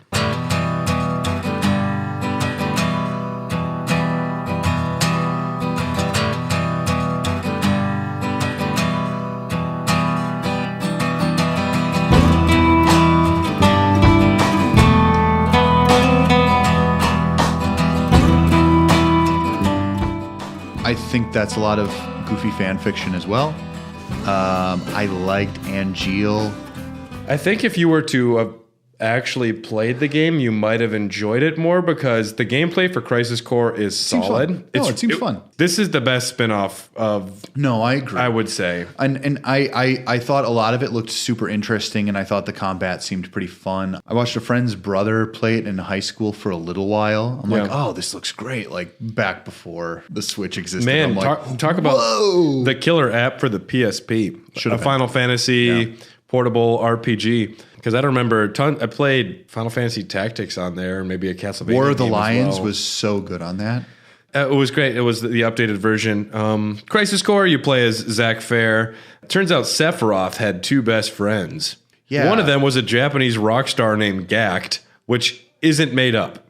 It's not. This is a real thing. Gact was brought on to be like Tetsuya Nomura-fied. It was originally, he was just the ending for Dirge of Cerberus. And they liked his imagery so much that we have to make it into a character that has a big thing. So, Angeal, the original owner of the Buster Sword, and Genesis, they're injected with Genova. Well, their moms were injected with Genova cells, which before they were pregnant, which is different because Sephiroth, Lucretia was pregnant and it was injected into her womb, which I guess made a difference. And there's Hollander, who is a second-rate Hojo. Yes. That's all he is. Well, to be fair, they do characterize him as someone who's very jealous of Hojo. So it works into his character, which I will give them credit. It just kind of makes him more legitimate. I don't know. I don't want to. I'm looking at the notes I took for this, and a lot of it is just making me want to vomit about how dumb it is. It's super bad. We brought it up briefly in one of the prior episodes where, all right, eventually you start growing one wings. Lazard, who is running the soldier program as another child of President Shinra, he turns into an Angeal clone. So eventually there's like an Angeal zombie-looking thing with one wing, which is your boss Lazard trying to help you. There are monsters with Angeal's face and Genesis clones everywhere. It goes off the deep end in a big way where eventually everyone you fight is just a misplaced clone to an It extent. really, to me, it really takes away the significance of what Zach went through, because they do develop his character a bit in 7. Yeah. They give you like this snapshot of a very positive guy who literally just made friends with like a lower ranked soldier, and He they looks went through out hell for him. together. He saves him. He's like, dude, we're gonna get through this We'll get together. through it together. We're friends, man. And then he's like, listen, I'm gonna get you out of here. Like, this is my job. This is because in Crisis Core they talk a lot about honor. Yeah. They talk a lot about what yeah. it means to protect your friends. Zach actually, like, his story arc truly does culminate in him doing all of these things. He does everything he's ever set out to do, but he sacrifices himself in the meantime. That's another situation where sacrifice actually means something. Yeah. And then what's really cool, one thing that really stuck with me, is that in Crisis Core, when they recreate Zach's death, Yeah, that was a great big sequence for that. you can actually, like, within Cloud, see his like mind break. And this is where you can truly see, like, this is the kind of illustration that I wanted. This is the kind of story that you needed to see updated, because there's actual emotion on his face, and he's not just a polygon block going up at the sky, you know? Right. If he had said, no, Zach, I would have been like, No. it's bad writing. There's one really cool part that happens in Crisis Core. While Zach is looking for timber to create a flower cart for Eris, he encounters a carpenter. The carpenter says he's making a bar, and Zach suggests you should name it Seventh Heaven. And the carpenter then says, I'm going to hire a young waitress with long legs and huge breasts for this place. That's actually pretty good. Canon. Kind of, baby. Oh. Yeah, you're right. Oh, yeah. Ooh, that's not bad. You end up fighting Genesis in front of a statue. Now, Genesis, canon now, that's the baby bitch. That guy is obsessed with a play, Loveless, and he quotes it all the time. He just imagines himself being a character from Loveless. Have you ever met someone who's so obsessed with, like, Star I've known some theater Wars? kids. Genesis is a theater kid. Now, imagine those theater kids were so ultimately powerful. Yeah. That they could, like, slice a human in half. Just talking about cats. It's like I guess they really didn't have to pay the rent. And it's like, no, you don't have to. Masamune sound effect. It's funny because there are some really cool simulation things in Crisis Core that kind of give you, like, the, I don't know, fake outs. Yeah. Which they introduce a lot of stuff in that prequel. Why weren't they using a bunch of this in never mind. I'm being stupid for even asking those questions. Crisis Core, I think, uses the assets from Final Fantasy VII, the main game, in a cool way. They expand upon some. Yeah, but the simulations, like battle simulations, that's gratuitous. That's a little much. Overall, the best video game spinoff, just because the gameplay is good. I agree. If anything. No, I agree. Then we have the main game. Up next is On the Way to a Smile. The worst title for a book I've ever heard or read. Well, this is Japanese. This is written by Kazushige Nojima, the guy who wrote the scenario for the game, wrote Advent Children. It's got episodes for the different characters, and they become kind of epilogue, spin-off tales after the game, and also interquels leading into Advent Children. There's episode Denzel, which I think it's nice because in the complete Blu-ray, this is an animated, like, pretty nice looking anime short story. Yeah. Where Denzel, he winds up losing his parents. They were Shinra Because the pillar scientists and exploding. workers, yep. And he lives with Reeves' mom for a while. I love this sequence where It's revealed later though. There's a beauty to the storytelling. And I'm gonna give him credit. It's good. Yeah. That first episode in that story was a page turner. And it was the right one to choose to make into an animated one because episode Nanaki would not have worked. That actually might not have been bad. I would have loved to have seen episode Barrett. Well, There just was episode Barrett. Episode Barrett was just him. Am I a monster? Shoot. Well, you mean in, like, movie format, right? In animated form. They're all fine, but Denzel, like, when he sees, because you don't know it's Reeves' mom at first, you find out later, but when he sees this woman who's been caring for him, when the live stream explodes into her house and he sees her be killed by it. Fucking horror. That's a horror movie. Yeah. And that's what's really happening at the end of the game. I love what they do with some of the expanded the novellas, I think, are maybe the best because They're expanding upon what really happened after the pillar explodes, after Holy, the human aspect of it, and just on a more human level, the periphery of the main character. Just seeing someone deal with Cloud for multiple sentences and the kids are all right makes it more interesting. And I think especially in On the Way to a Smile, like when you change medium in that way, there is your perception of a character, especially when you play as them, you insert so much of yourself into it. But I was surprised to find that in On the Way to a Smile, how these characterizations transformed in my mind. And they're not going to go away from that. I thought it was actually very well written. I don't know about you. I thought all of it, I cared about almost all of it. And it was exploring the characters and what they would have done after their arc was done. You know, Yuffie, she goes back to Wutai. She expects to be a hero, and they're just, we don't know what you've been up to, but shit's really bad here. So can you not try and make it seem like you're important right now? Yeah. And that would have been right on for her character. Everyone felt Nanaki goes wild and just Gilligan.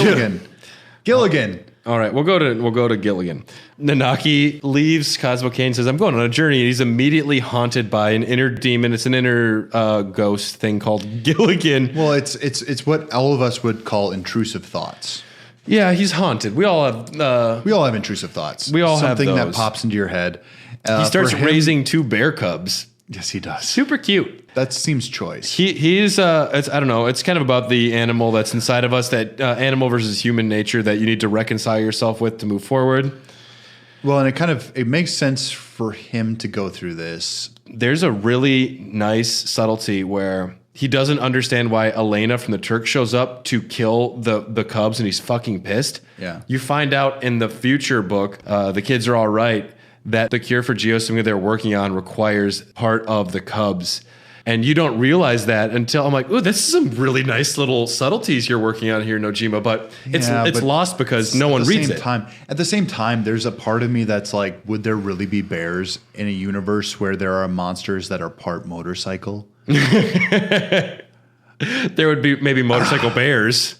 Motorcycle bears, I could believe. But there's still some animals. But I thought that was a nice subtlety that he gets so angry that why would you be killing this nature? But they're using these cubs, and it even says like enough from just a couple of these animals can create a lot of cures. So we need to do this. And then he goes north to Vincent and explains Gilligan, and Vincent thinks, yeah, that's a pretty stupid name, dude. Why would you name it Gilligan? And also, I'm immortal, so quit complaining about your long life, bitch. He's like, I'm still dealing with my shit. I have a lot worse things going on. Just wait till Dirge of Cerberus happens, okay? He's like, just wait, it's coming. Episode Yuffie, she asks for all the materia after the battle, and Cloud goes, well, you can have the restorative materia. Take that to Wutai, that'll help. Smart. Yuffie gets quarantined because everyone's dying over there. Because they call it the Midgar disease. Yeah. And that's pretty much all that happens with her that's important. Episode Tifa. Okay, I like this. So episode Tifa is probably my second favorite after Denzel. Immediately after the battle, it says Vincent just takes off unceremoniously, he just walks away. Barrett, Cloud, and Tifa went to Coral and then Nibelheim before going back to see Marlene. Weird. Okay. So they go to Midgard to help build Edge because they don't want Marlene to get sick around all the people in Calm. Barrett finds a bottle of liquor and he makes cocktails. Perfect. I want to see scenes of our characters just relaxing and drinking. Can you picture him trying to open up the bottle though? He's just like he's got it underneath his armpit. And he's just like Depends on what they're drinking. Future bottling processes. Who's know? He recounts a story where he got so drunk he fell down a well.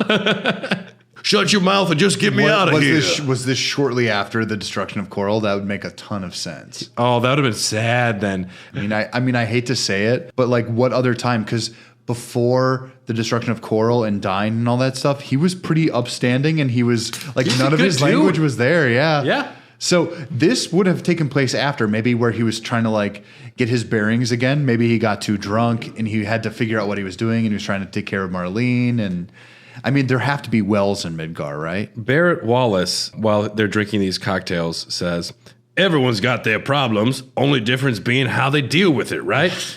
But there's one thing that brings everyone together. Booze. Oh my God. Thank you, Barrett. Cheers. Cheers. There we go. Yay. Perfect. And Wise. That's when they decide to open up Seventh Heaven again. They have a cocktail they call the Corellian Gangbuster. Based off of It's a Star Wars reference, I believe, right? Sure. Cloud is put in charge of ingredients, even though he couldn't tell a carrot from a Gysol green, it says. Barrett leaves, and Cloud grows distant. Barrett's got a good short story, too. Barrett's is good. It really shows his regret, and maybe that after the intensity of it, he had to stop and take an actual look at what was going on. He looked in the mirror one day, and he looked at the fact that he had a gun arm, and he said, wait a second, am I a monster? I just had a thought. Brad, do you think they're going to make Advent Children playable in the remake? I mean, it'd have to be... That's DLC for the last game. Yeah. They're going to recreate it, but they're going to make it better. All they'd have to do is just like a couple of battles. I don't know.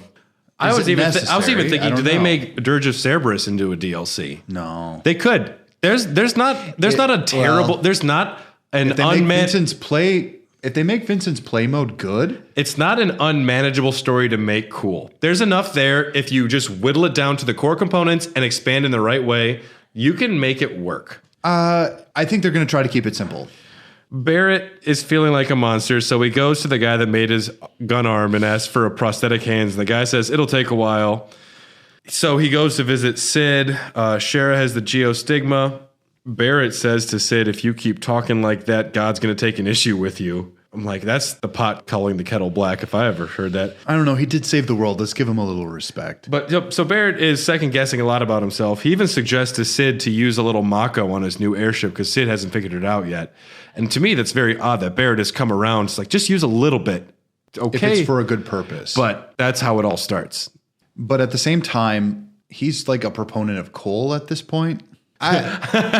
Which is so weird considering like they live in this like pseudo future thing. You don't think they could like harvest an energy from monsters who generate energy, or like if these are like fiends that are destroying the world. I know if we some can of them raise that can produce like energy beams out of nowhere. Okay, you know, like especially like the jellyfish ones that produce like electricity. Yeah, they don't seem to think all that much. I know a lot of PETA folks wouldn't be happy for me to say this, but we can raise cattle.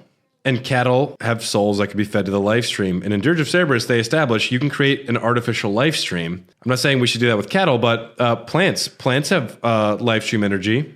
Oh, God. We're getting out This there. might be the Dylan experience. All right. No. But the ultimate point of Barrett's story is that he decides to keep his gun arm and that he prefers to be a monster. All right. So we have episode Shinra is the last one on the way to a smile. The most boring. Sung is alive. Rufus survives. This is mostly filling plot holes, I felt, to an extent. Mm-hmm. I do appreciate the power vacuum that is portrayed, where there are different groups trying to establish control of Edge. A little too realistic for a Final Fantasy game, but yes. And a few things happen, this and that. Rufus gets kidnapped, moved around here, moved around there. A few scientists are trying to get their hands on Genova cells for some reason. Rufus decides a monument needs to get made, blah, blah, blah. And that's mostly just... Which you actually see in Advent Children. Yeah, you see the monument there. That's where that comes from. Town square where Bahamut attacks. And then you get to The Kids Are All Right, a Turk side story. This is its own novella. It's about, spoiler, Evan Townshend, who is the illegitimate offspring of President Shinra. He doesn't know that. This is a fun detective story. It's about a group of detectives, actually, that are working in Edge, mostly as a scam, but they wind up in a real scenario where they have to discover who this person is. Turns out he is President Shinra's son. Rufus is curious about him. Bi-curious about him. Some interesting things that happened, besides the main characters. We're not going to get too far into any of them. He runs into Don Corneo, and that is a fantastic scene where he has to go get some gasoline from him, and Cloud sends him to Corneo to threaten him. This is also, I think, kind of important for describing how Kadaj, Yaz, and Yazoo, which I feel stupid for saying those syllables together. Those are really bad. Kairi, the main character's friend, they wind up outside of a hospital in Junon, and she sees her childhood friend Kadaj, who she thought died in a fire. So it's only interesting to note that Kadaj, Laz, and Yazoo, who are the main villains of, we'll just call them the Remnants from now on, from Advent Children. Yeah. These weren't pure manifestations just from the live stream. They were real people that died and then became remnants of Sephiroth. And they got silver hair and they cried a lot. oh, dude, they're extremely emotional to a point of like not comedy, but the way they express themselves is almost theatrical. Yeah. It's funny because their emotions are so raw, you can tell they're not actually people. And they're not raw dogs. Well, we know Kadaj is the main one. Laz is the long-haired one. But he's got like the cool fist weapons. Yazoo is the short-haired one with the fist weapons. I think. Don't quote me. Oh, okay, whatever. The Kids Are Right is a good novella. It explains how Nibelheim, his mother, the main character's mother, is the one that is one of them sent to Nibelheim to repopulate it and pretend that everything's fine.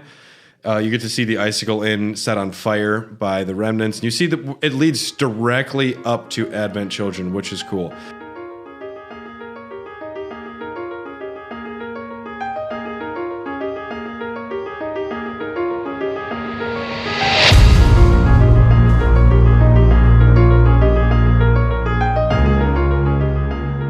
Advent Children. This was one of the first things that came out after the game, and it takes place 2 years after the main game. Yep. The movie is bad. The action sequences are good. The basic plot they were going for isn't awful. It was the choices they made in between. And it's poorly explained. If they had explained... Listen, if I had known anything about Denzel, if I had known what this was, if they had given me episode Denzel in the movie... As the opening, you learn who this character that is. would have been perfect. And Yep. then the scene with Cloud. And you don't have to explain anything other than you see this kid at Sector 7 and his parents, we got to go now. Something's going down. Or then an old woman taking care of him, like kind of a montage. Yeah. That would have been okay. And then you lead in with most of that, and then you introduce Cloud at the end of the first act, and it's already sounding so much better. I just got chills at how good that would have been. You would have, when you saw Denzel and people mentioned his name, it would have had weight. Instead of, I don't care who's this kid. It is, this person was profoundly affected by everything. And then maybe you see a scene where Cloud picks him up and takes him back to like the orphanage. Because, yeah, that's something they added to the complete version of Advent Children, which important. We need to know that he found him outside of the church. Yeah. He's just some kid lost. We need to know where Cloud's state of mind was, that he was sleeping at the church and He was trying to find redemption anywhere he could. That's the important stuff. Appropriate for a church. This is also where they're keeping all of the materia, by the way. Yeah. If you do recall that. Why, though? Were they planning on putting it back into the live stream? Whatever. It's fine. I think, and also if the remnants would have been explained better. Yes, the fact that they existed and nobody said, oh, these are like fragments of Sephiroth that found their way into corpses and made them alive Sephiroth's again. will was refusing to be absorbed by the live stream. Right, even as Cloud, like if they had explained Cloud's like Omni-Slash, like separated Sephiroth's soul or something crazy like that. There was a way I think there's a decent story hidden in there. I think Nojima writes good scenarios, but they're not portrayed correctly, perhaps. It's one thing where someone needs to write, someone writes the story and then someone writes the script. Yeah, someone has to storyboard it. That's the way I'll put it. You bring in someone that, like a filmmaker or something. Yeah. Instead of we learn from the spirits within, you can't just have someone that made CG animatics for a video game. They thought it would be good. At the time, that did look really good. You know what a stupid opening to the movie is? It opens on the end of the game, and then it says 298 years earlier, or 498 years earlier, or whatever. 498. Yeah. Which is kind of all right. But don't add that confusion to people that haven't played the game. Now, listen, I watched this with maybe my first quote unquote. We fooled around as like kids. I was 15 years old when I first saw this. It was the Japanese cut with awful translation. Yeah. Someone lent it to me at high school, like my first year of high school, and I'm like, check this shit out. And I forced her to watch it, and she's like, what is this?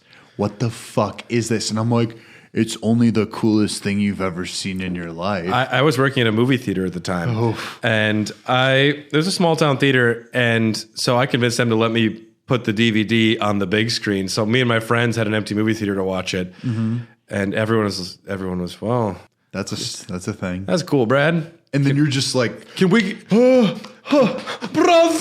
bravissimo, bravissimo. And yes, so the story is a lot of just wonkiness that doesn't make sense. It's a very straightforward story. The complete version explains it better, but it's a lot better. The moment that Cloud is at the Forgotten Capital and Vincent shows up and they're fighting and jumping around the trees looks great. I like that the way it looks. Where was Vincent's cool flying cape technique where he turns into like a shadow cape? Super cool. I love that shit. My favorite sequence of all is when Bahamut is summoned by Kadaj, which the materia is not a red materia that he uses, which pisses me off, but which is supposed to be the summon, yeah. It should be a red materia, but the sequence where all the party shows up and they fight Bahamut around that statue. Yeah. Cool. I mean, awesome. I wish except for like the I'll propel you up scene. It's a shame though that Reeve has destroyed Moogie at this point through sex acts, and Ketchy is no longer able to ride it. Dude, I have friends who own fleshlights, and what they told me is after a while it just gets too loose. You can't use it anymore. Moogie's just like in the corner, a deflated balloon, a deflated Moogie. Everybody, a deflated Moogie. But that sequence where they're fighting Bahamut, and even it's Bahamut looks cool as fuck in this. Looks great, and this is right off the heels of 10. Where I love the design on 10. Bahamut, the little 10, circular floaty thing in the back, which generates like sun energy. That's essentially the thought, right? Very cool. Very awesome. Very cool. And even as silly as it is that they're all throwing Cloud up higher, I like it. There's something beautiful about it. There's something cool about it. And then even Eris. And then Eris, she's like, she goes, dilly dally, shilly shally. Yeah. And she throws him up. Yeah. Oh, this movie is only watchable in the Japanese original language. Mina Savari does a great job. No, that's a lie. Rachel Lee Cook does a great job as Tifa. I actually met her once when I was working at an art center. Oh, yeah? And I wanted to bring up that I was like, you were great as Tifa, but I couldn't even bring myself to do that. I don't think she was bad as it. I think the script she was given was... I think these actors who were never played a game and they were just like walked into a room and said, say these lines. Who's Tifa? Who's Rufus? Who's Reno? Yeah. The chase scene in the complete version is fantastic. They added on a lot of that motorcycle stuff. Oh, cool. And even the Turks and the helicopters bring in some stuff around. Well, they wanted Advent Children, from what I understand, to be kind of a greatest hits, but revisited. They wanted to show you what this game might have been. Sephiroth ultimately does come back because Kadaj is reunited with Genova. Yes. And Cloud Omni-slashes the bastard for a third time. Beats him for a third time. Omni-slashes him for the second time. So one of the great things I'll say about this movie is something they still do in a lot of their games is that they have angles that cannot be produced with an actual camera. Yeah. And so when Cloud is running up Shinra Tower... looks great. And then he puts his sword. He puts both of his swords there. And then he like jumps off of them and runs up. Okay, physics don't make sense there, but looks great. And like the shifts and like there are like recognizable parts of Shinra Tower. Yeah, very cool. Yeah, yep. And I love how they take that established lore and they plan it. Eris resurrects Cloud after he gets shot by Laz and Yazoo. Yeah. The kids are cured. Red 13 says, there are more kids that need to be cured, Cloud. Tifa gives Cloud the I'm gonna fuck you face. And I put the ending as Cloud finds his smile. Cloud smiles on the way to his smile. Yep. That's the name of the track. Cloud finds his smile with his family around him. Oh, he found his family. But this has all been leading up to the real story, Dirge of Cerberus.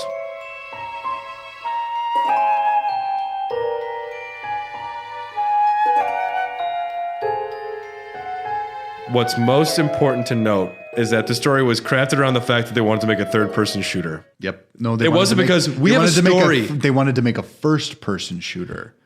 Well, they wanted to make a shooter. They wanted to make a Final Fantasy shooter. Do we have a story we need to tell? Nah. Like, what character do you want to play around with? Vincent has guns. Do we do Irvin? Do we do Barrett? We'll do Vincent. Irvin would be actually pretty good. That could be cool. Like maybe making it like a bounty hunter type thing. Like right after 8, where it's just like, I mean, all of time was in chaos after 8. Never mind. We'll get into this later. I have a feeling this Final Fantasy episode is going to be the longest episode we've ever done. This is going to go a little longer, but Dirge of Cerberus. Okay. Please don't. Omega Weapon is the 7th weapon, the ultimate weapon. And it is summoned when there's no hope left for the planet. And that's when It gathers all of the life stream and shoots it into outer space. This is the core idea of what's going on here. Chaos is the harbinger of Omega Weapon, and they found the Chaos materia. I'm using that term loosely. Lucrezia and Grimoire Valentine. Grimoire, Vincent's father, died protecting her from it, and Lucrezia continued to study it. When Vincent was shot by Hojo for macking on Lucrezia and trying to stop him, Hojo took the Chaos materia, put it into Vincent. So Vincent has the harbinger of the last weapon living inside of him. Yes. So Chaos is a part of the planet. It's not just the fact that Vincent can turn into a demon. This is an aspect of the life stream. All right. Wonky gameplay. Starts out in calm. You know, and I don't mind a lot of how they expand on the cities, or you're even under like Nibelheim sewers. Sure, whatever. That's fine. The new characters they introduce are some real garbage characters. They Azul? Okay. The Sviets, we have Weiss the Immaculate. He's the main baddie. There's Nero the Sable, who was born with the power to manipulate darkness. There's Rosso the Crimson, Azul the Cerulean, and Shulk the Transparent. Now, what I do like is that these are 4 overly stylized villains with color schemes. This feels Metal Gear Solid to me. They thought they could do it. Extravagant, silly villains with melodramatic dialogue. If the gameplay was solid, this same story could function as a Metal Gear Solid game. Well, if the villains were even clever as to what they were, yes. You know, I think they were trying to go for it, though. Trying isn't the same as being anywhere close to doing. I don't think Metal Gear Solid succeeds all the time either, though. As a package, it does. Unless you're talking about... Now, hold on. Now, are we getting into 2 or 3? Because I think the first one is I'm talking about playable. all of them. Okay, well... Lucrezia decides she wants to bang Hojo for some reason. Yeah, what's up with that? I've never understood that. Is it because she felt guilty about Grimoire, so she runs to the arms of Hojo? That's literally the explanation, and it makes no fucking sense. In my opinion, when I first played the game, I had assumed that Hojo basically like raped her. And that is not the case though. Or not even raped her, like artificially inseminated her without her consent, which is rape, in my opinion, too. Hojo bangs, though, I think. I think young Hojo fucks. I think Hojo at the time of Lucrezia, though, I think before he got obsessed with science, he was probably all right. I think he's too far gone. Okay, at one point, Hojo was an innocent kid. There was an instance in Hojo's life which made him go bonkers. And maybe he started just, as soon as he got around science, started putting cells in himself. Maybe he was corrupted early on, but... Deep Ground, okay, the President Shinra has his own secret army. He establishes this before the main game because once Rufus has the Turks working for him, he wants his own private thing. Yeah. Reactor Zero, underneath Midgar, huge secret, the Deep Ground soldiers. They're still down there, underneath there, during the main game, during Advent Children. And then the World Regenesis Organization. All right, shit. They activate a network which reopens the Deep Ground, and Vincent is called upon by the great Ketchi, a cat robot, and Reeve says, we need to stop them. Yuffie shows up. Of course. I'm trying to make sense of this shit. I know. I've seen a playthrough of this as well. Oh, I played through a quarter of it myself. It's not unplayable. It's not great, but it was fun. It was playable. I mean, as far as bad games I've beaten, it wasn't the worst. Do you remember in Sonic the Hedgehog, Sonic Adventure 2, the Tails, play Eggman segments? I didn't play a lot of the Sonic Adventure games. To me, it kind of felt like that. It wasn't good. No. Hojo, at the end of FF7, this is established that he actually moved his consciousness into shows his corpse on a computer, and then you assume that he was dead. That consciousness takes over Weiss the Immaculate. Yeah. Vincent stops Hojo, stops Weiss. And then Omega Weapon is summoned, and he defeats Omega Weapon. Looks a little like Alexander, actually. It kind of does. But Vincent ultimately saves the entire planet there. You know, is there any way for me to describe to you, through audio, the audience, how much I could probably fall asleep right now? Like, this is a really bad bedtime story.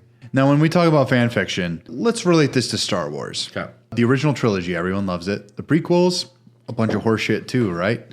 Before that explains, Crisis. like before Crisis, even Crisis Core to a certain extent, story-wise. Crisis Core looks good, plays fine. Fine. Not necessary. Prequels. Video games are video games. Yep. Sequels. Now, sequels, it feels like Dirge of Cerberus is just fucking the sequel trilogy of Star Wars. It literally has all the earmarks of it. Oh, but secretly there was something else going on behind the scenes. Oh, and now there's a bad man who's just as powerful, but the weapon that they summon is way bigger. Hojo's still alive. And he's still alive. Essentially, Dirge of Cerberus is episode 7, 8, and 9. They pull a dead villain out of the ground because they have nothing else they can do. Retcon. You know, and even Advent Children you could throw in there into the sequel trilogy because they pull a villain that was already dead. That felt more appropriate because if you do it as a 2-hour experience, it's fucking different. Advent Children was masturbatory, if I'm going to describe it in any given way. Yeah. That's fine. You can have that type of shit. I mean, I don't fucking know. It's why people delve into like the comics or anything in Star Wars. But something like this, it's just a little, the writers got too egotistical and it feels shoehorned. And they didn't know what they were doing. No, they didn't. Clearly, someone was like, now what if there was this character? And someone said, it doesn't matter. It's going to sell. Just do it. It's got Vincent in it, man. Everyone's favorite side character. Can you give him another gun? Dude, yeah. Give him another gun. Give him a gun. Give him a sniper rifle. Hold on. When he transforms, can he just turn into like a demon? And then everyone cheers for him? Yeah. I watched a playthrough of this, and it's like a split screen. And they're like, go, Vincent. And I'm like, oh, boy. And now, I wanted to love this game. I wanted it to be good. everyone did. Yep. Everyone did. Now, this is the literal definition of jumping the shark. Not literal, because there's no actual shark. But This is jumping the shark. I mean, Azul kind of looks like a shark. Whatever. He turns into a strange big demon at the end, but it goes off the deep end in such a huge way. And besides all of this, at the end, Vincent finds his smile again. Everyone's got to find. But there's a secret ending if you've done all of the side bullshit. where Genesis where shows you up. haven't seen this character before. This came out before Crisis Core. Some dude with a red jacket shows up during the secret ending, takes his brother's body, who is Weiss, and says there's still much they need to do, and then they fly off with his one wing. Never to be seen again. Never to be explained or seen again. Terrible secret ending. That is the last canonical aspect of the Final Fantasy VII universe. I mean, You're allergic to bullshit. I'm truly allergic to bullshit. I literally thought about it for a second and I had to sneeze. It's like I just walked outside in the morning and I had to stare at the sun with my eyes open. This is where you milk something so much that its udders are so dry, there are literal strings that you can dangle. It's so gross. Things that have been released that are outside of the canon. Okay. That are established as not being canon. Roll with it. Dirge of Cerberus, Lost Episode, a cell phone game that is considered outside of canon. Last Order, a 25-minute animated video. That was actually good and it still fits within the canon. It fits within the canon enough, but Of the original 7. In this, Sephiroth jumps off rather than Cloud throwing him in. That's why it doesn't fit in the canon. He kind of... Have you watched it? I've seen all of it. I've seen all of these things. Okay, so he kind of half jumps off, but he doesn't. There's also The Maiden Who Travels the Planet. I think this was released I've read released in an Ultimania where it's just Eris traveling the live stream running into people that have died. Yeah. Mostly interesting, but not canon because it's just not good. Well, it's so silly. And that brings us to the mailbag. Instagram user Strength in Cat wrote, I was 6 years old when I first beat the game. My dad would sit me in... 6? Well, I was 6 with, I guess... Oh, okay. My dad would sit me in his lap, and I would read the dialogue as he played. I knew not to say the bad words and replace them with nicer ones. I curse like a sailor now, though. I don't think he knew he created a lifelong gamer by doing that. Yeah, that actually makes a lot of sense to me. I've heard of people learning how to read through RPGs before. That's cool. That's essentially how I learned to read. It's a necessity for a kid who needs to know how to understand menus. Yep. I'm going to learn how to do this so I can do it. Yeah. And I think there's something else to it. What a great bonding experience. I never had a I never had a family member who was super into playing just even like a game that might seem tedious to most, which would just be like an RPG in general. Just the fact that your dad sat down with you and was like, let's just do this. That's beautiful.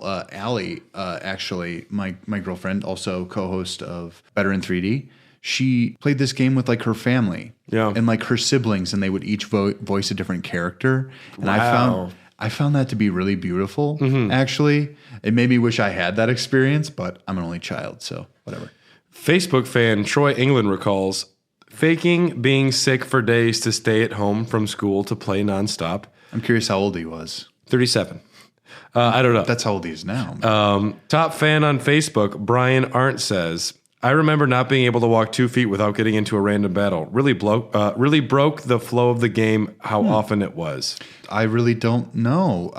I don't remember it being that bad. Me neither. I know that we actually in America have less random battles than in Japan. Yeah, too. I know, yeah.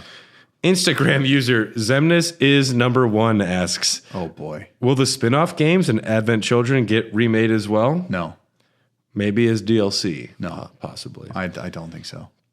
In response to the question, where would you want to vacation if you could go anywhere in the world in FF7, Facebook fans AJ Schwokert, if I'm saying that right, and Brian Ward both say the Honeybee Inn. Okay. Brian says in particular he'd go to the fuck room. Okay, that's fine. Brian, you filthy bastard. Everyone loves you, but you're filthy. I would probably say, I mean, the obvious one is Costa del Sol.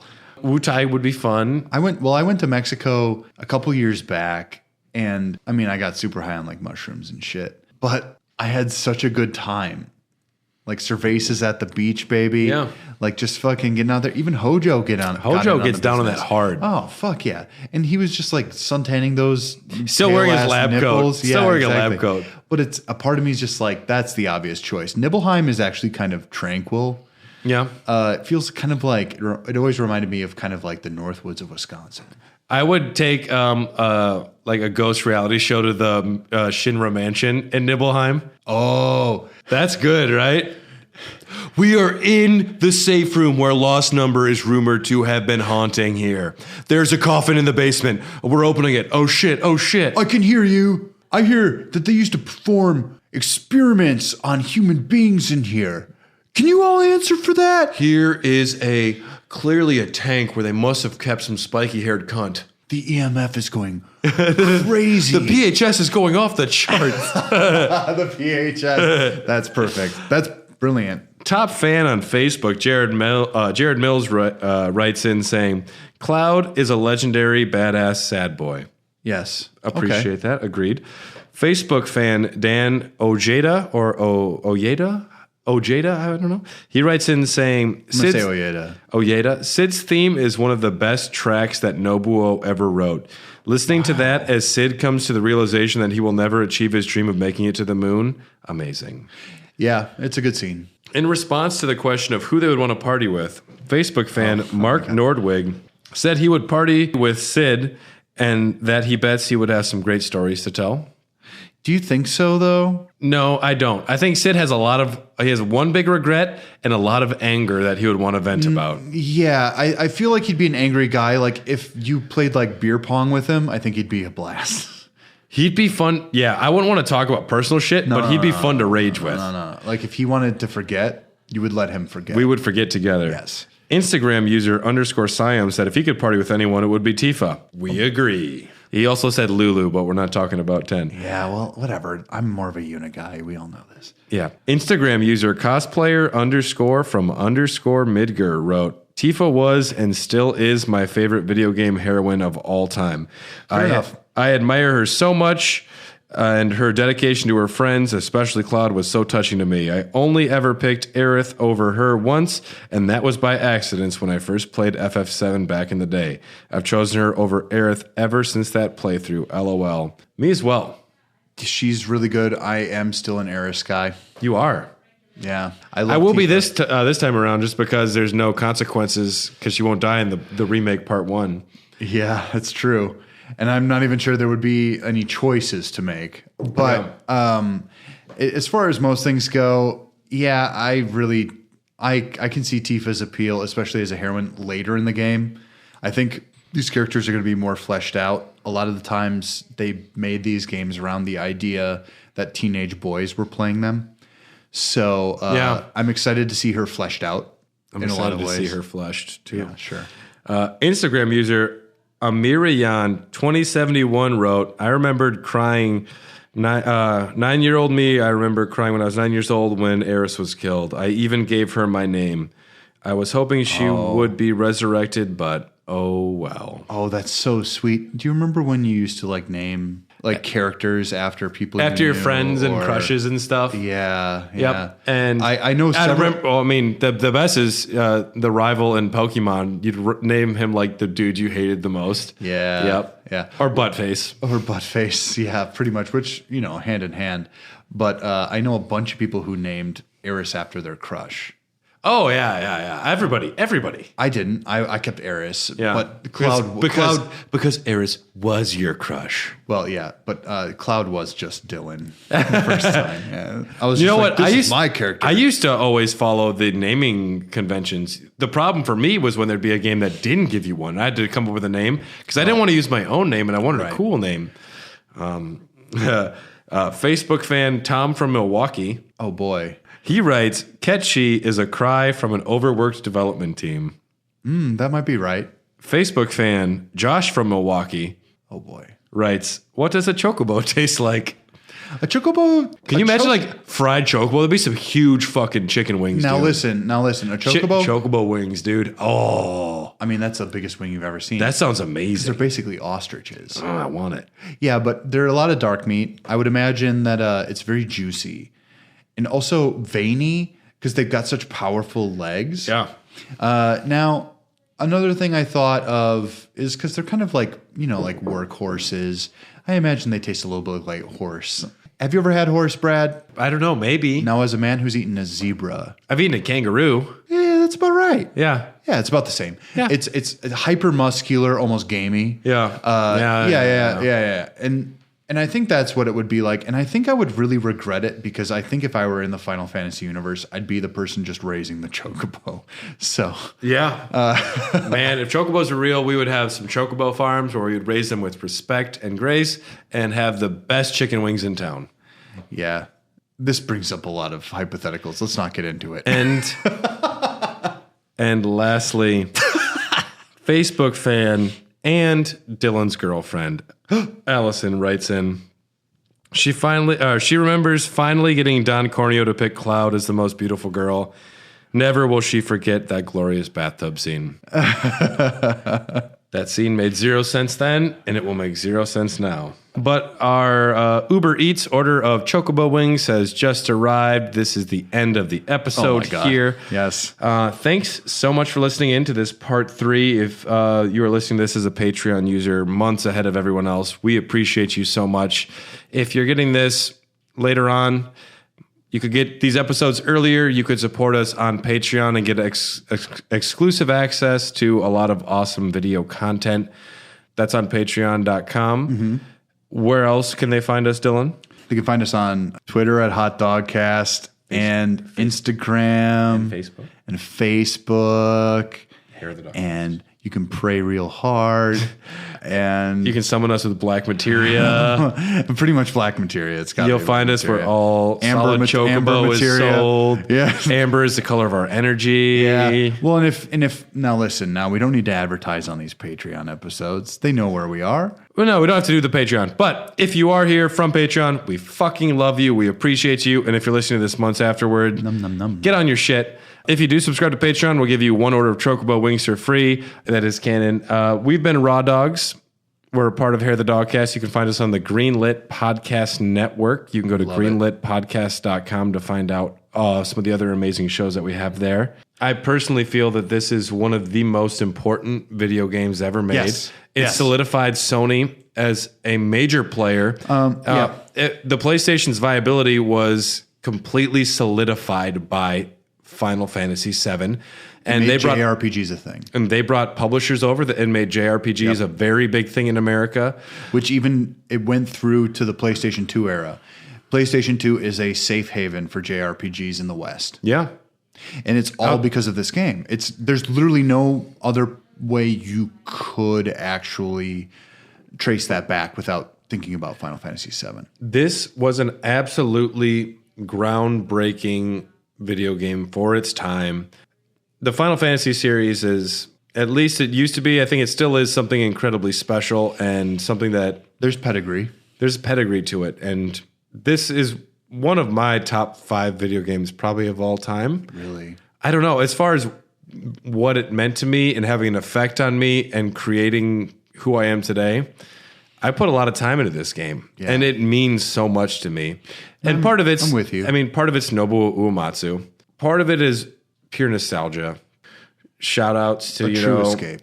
Randy Redapenning, Tommy DeFay, Ryan DeFay. Final Fantasy is how I made a bunch of great friends. Yeah. And it's how you made friends with your fiance. Yeah. Actually, yeah. Yeah, that's absolutely true. Thank you, Sakaguchi. Thank you, Nomura. Thank you, Katase. Thank you, Nojima. Hey, you know what? If I ever get the chance to meet you guys, I'm not going to freak out. I'm just going to shake your hands. Maybe a tear will roll down my face, but I'm... Because you'll be thinking about Ketchi's death. Yeah, I'm going to actually... I will probably be the idiot who says, was that emotional for you? Thanks so much for checking us out. We've been Raw Dogs.